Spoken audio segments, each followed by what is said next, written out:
Jadi biarkanlah itu. Ya, oke. Nah, kawan-kawan, saya mau membuat ini dulu apa namanya? Ini saya bagikan dulu ya. Saya dapat sebuah apa namanya itu, sebuah video di mana dalam video ini ada seorang pakai ini, pakai apa? Pakai kayak budaya Yahudi nih kulihat ya, dengan jenggot yang panjang. Cuman aku nggak tahu dia kebangsaan apa, tapi yang begini-gini pakaiannya dari Yahudi tuh kawannya. Bukan dari Arab, Arab mengikut-ngikut aja ya. Oke. Tapi bagaimana ya? Di situ ada terjemahannya, jadi kalian bisa menonton aja Fidelis Gukin Sumin ini ya. Oke, kita dengar dulu dan kita isinya dulu ya. Yawma min al-yam syariba Muhammad sallallahu alaihi wasallam al-khamra. Ya, dia bilang pada satu hari Muhammad sallallahu alaihi wasallam minum kamar. Kamar itu kalau di kita tua atau minuman keras lah ya. Cuman terbuat dari apa aku nggak tahu. Kita lanjutkan. Thumma dhahaba. Lalu beliau jatuh pingsan di tempat sampah. Jadi ada guntungan sampah, beliau pingsan ya di situ ya. ألقي إلى مزبلة ثم أغمي عليه فيها وكان أذكر مات فجاء الخنزير. Kemudian datang seekor babi dan memakan telinga beliau. Ini penipu kayaknya ini orang Yahudi di jenggotan ini. Kayak orang Yahudi kayaknya dia. Kemudian datang seekor babi dan memakan telinga beliau. Lalu datanglah sahabat beliau Abu Bakar. فأكل من أذنه فجاء أصحابه أبو بكر يدوروا على رئيس العصابة صلى الله عليه وسلم. Dan melihat seorang pemabuk pingsan di tempat sampah yang najis. Apa ini? Tidak tahu ya. Ada seekor babi memakan telinganya, menggigit atau memakan. Ini orang ini kayaknya provokator ini yang menyamar ini, Wahyudi ini. Ini orang-orang Wahyudi ingin mencederai keislaman sepertinya. Tapi itu yang di kanan itu apa itu? Ada televisi Arab mungkin ya. Judulnya Sejarah Babi Haram dalam Islam. Oke ya. فوجدوه شارب للخمر نايم على المزبلة النجاسات والخنزير أكل من أذنه فلأجل هذا. Karena kejadian ini maka diharamkan babi dan minum khamar. Jadi itulah sejarah haram minum khamar dan makan babi. حرموا الخنزير وحرموا شرب الخمر. يوما من الأيام شرب محمد صلى الله عليه وسلم الخمرة ثم ذهب فألقي إلى مزبلة ثم أغمي عليه فيها وكان أذكر مات فجاء الخنزير فأكل من أذنه فجاء أصحابه أبو بكر يدوروا على رئيس العصابة صلى الله عليه وسلم فوجدوه شارب للخمر نايم على المزبلة النجاسات والخنزير أكل من أذنه فلأجل هذا حرموا الخنزير وحرموا شرب الخمر. Ya. Jadi kawan, itulah sebab asal usul kenapa babi diharamkan dan khamar diharamkan. Yang padahal kalau orang sekarang enaknya minum khamar sama tambulnya babi. Ternyata kawan, menurut cerita beliau ini yang menyamar mungkin ini jadi Islamnya. Mana pernah Muhammad minum khamar? Tak pernah. Mabuk pun tak pernah. Tapi di hadis apa dia baca? Mungkin doif. Mungkin ini Syiah. Bisa jadi ya. Iya Syiah bukan Sunni ya. Kita nggak tahu ya. Kalau Ahmadiyah nggak mungkin. Ya. Jadi mungkin ya kemungkinan ini Syiah. Kita nggak tahu. Karena dia betapa dia memojokkan beliau ini ya. Memojokkan lah ya aku bilang ya. Kenapa memojokkan? Karena dengan jelas dikatakannya minum khamar ya dan makan telinganya dimakan babi. Berarti kalau orang menggambarkan ciri-ciri Nabi Muhammad jadi seram kali ya. Apa sebab itu tidak bisa dilukiskan?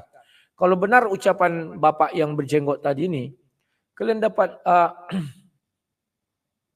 bayangkanlah kawan-kawannya betapa ngerinya ya. Sudahlah mabuk dimakan babi telinganya. Cuma tidak dijelaskannya kalau dimakan artinya apa? Dikunyah sampai habis ya. Berarti menggambarkannya bagaimana dari keterangan hadis-hadis yang kita lihat. Ya begitu. Ini mungkin kalau ini benar ya. Kalau nggak benar apalah maksudnya ya. Saya kurang paham juga ya.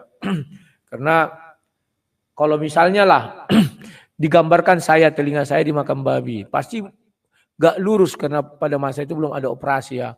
Pasti telinganya bengkok-bengkok. Kan begitu ya kawan-kawan ya.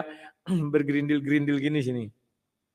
Sesudah itu kalau digambarkan orang lagi misalnya gigi depan saya ini kan memang ompong. Ya ini. Cuman saya tambal. Kalau jauh dulu kan ada tambal. Ya misalnya ompong lagi gigi saya.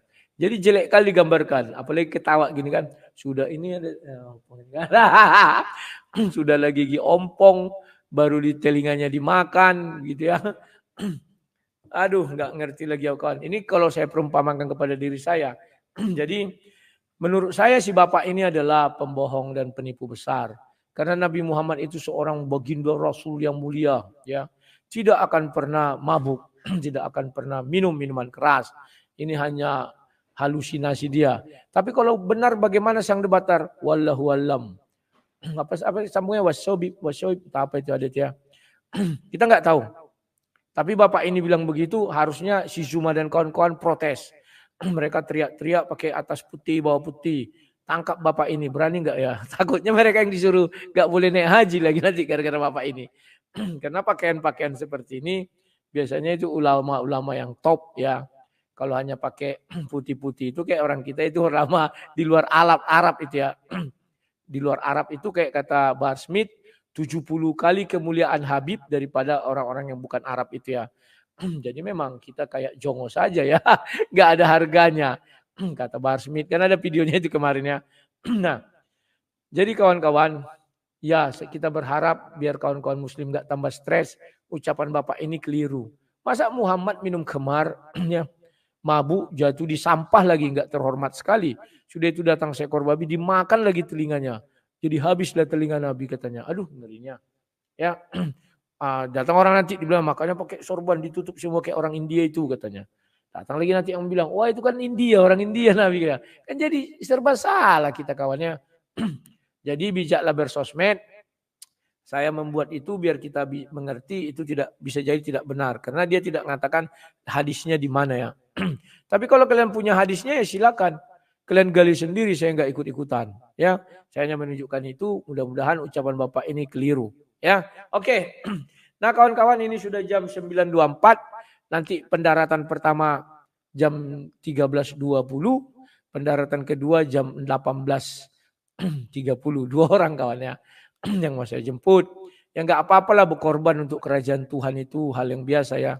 Cobalah sang debater berkorban untuk kerajaan Tuhan. Maka kalau bisa penggemarnya juga ikut ya. Bagaimana sang debater, ya setidaknya contoh sedikit lah.